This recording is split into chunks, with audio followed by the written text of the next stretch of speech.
Hello students, इस video में हम मई 2018 का क्वेश्चन नंबर 1B सॉल्व करने वाले हैं। ये 4 मार्क के लिए पूछा था। ये था distinction between provision and contingent liability. Very tricky question, very important question. तो देखते हैं, इसके साथ में एक और चीज इंक्लूड करूंगा, आउटस्टैंडिंग एक्सपेंसेस।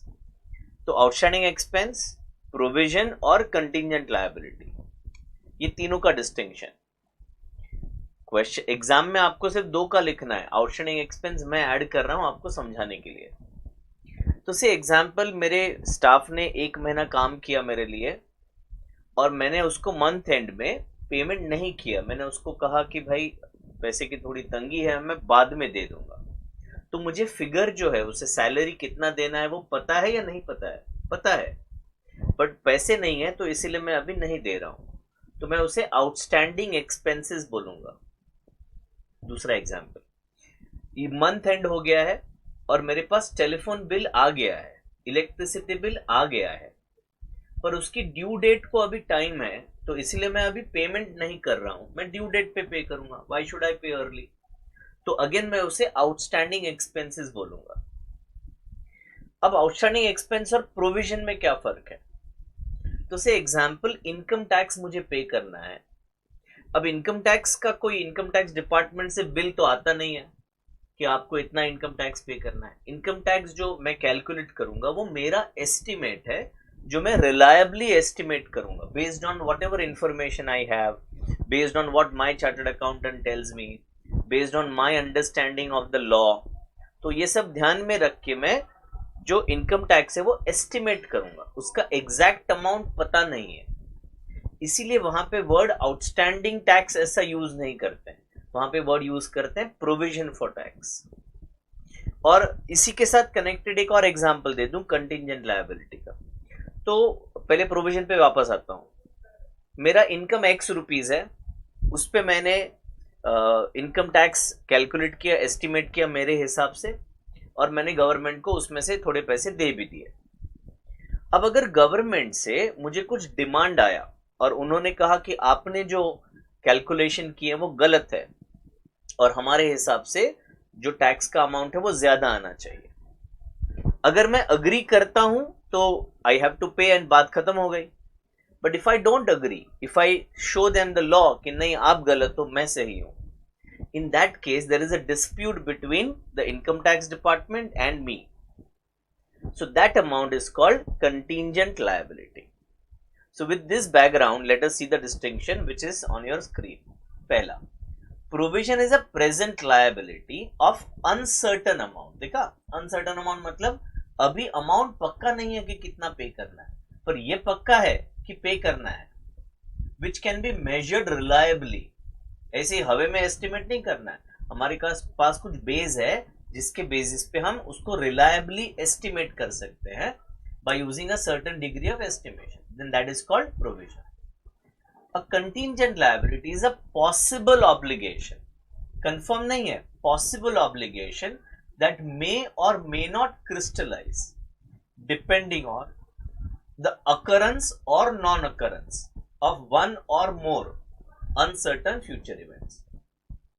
तो जैसे कि मैंने टैक्स का एग्जांपल दिया था, मैं इनकम टैक्स के अगेंस्ट भिड़ गया हूं, हम केस ठोक दिए हैं, वो डिमांड कर रहे हैं, हमने बोला नहीं हम नहीं देंगे, सॉरी।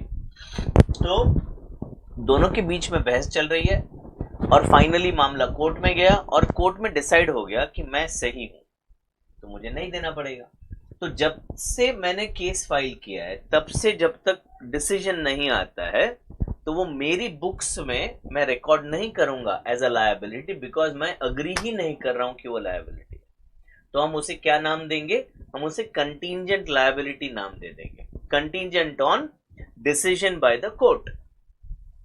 और शेयर होल्डर को ये इंफॉर्मेशन बताएंगे हम, बुक्स में नहीं लिखेंगे, यानी कि बैलेंस शीट में, पीएनएल में शो नहीं करेंगे, but as a footnote हम हमारे शेयर होल्डर को इन्फॉर्म करेंगे कि भाई देखो ऐसे ऐसे केस चल रहा है, झगड़ा चल रहा है हमारे और इनकम टैक्स के बीच में।